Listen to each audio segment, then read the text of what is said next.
God is here, and he's here right now. It's so easy for us to kind of get, trapped into thinking that God is somewhere other than right here, right now. Maybe we look back in the past and the great things that he's done back then, and we're like, yeah, I can see God there.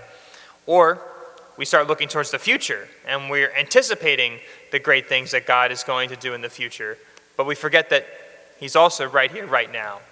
And he's in the simple things of the right here, right now. Because again, we start thinking about the great and magnificent and miraculous things God has done. But yet do we see him in the simple, everyday things? And yet we're reminded that that's exactly where God is. That's what Mary was doing. She was going about her daily duties. Whether she was cooking, whether she was sweeping, whether she was just doing her normal prayers as a young Jewish girl, whatever she was just doing these things over and over again.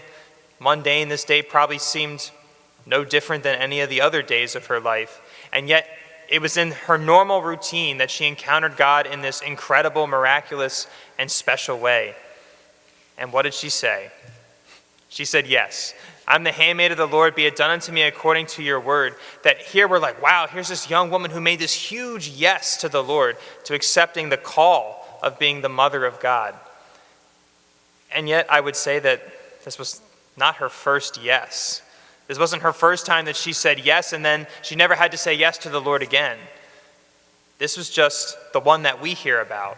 The reality is she said yes to the Lord every minute of every day.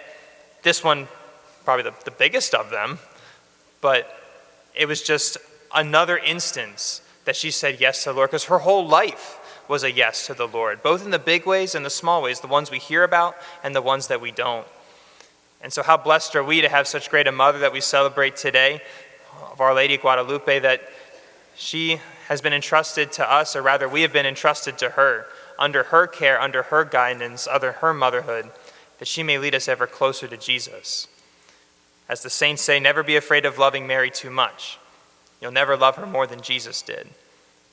May we love our mother, may we follow her ever closer to Jesus, and echo her words in our hearts today and every day in big words, and in big ways and in small ways, that we are the handmaids of the Lord.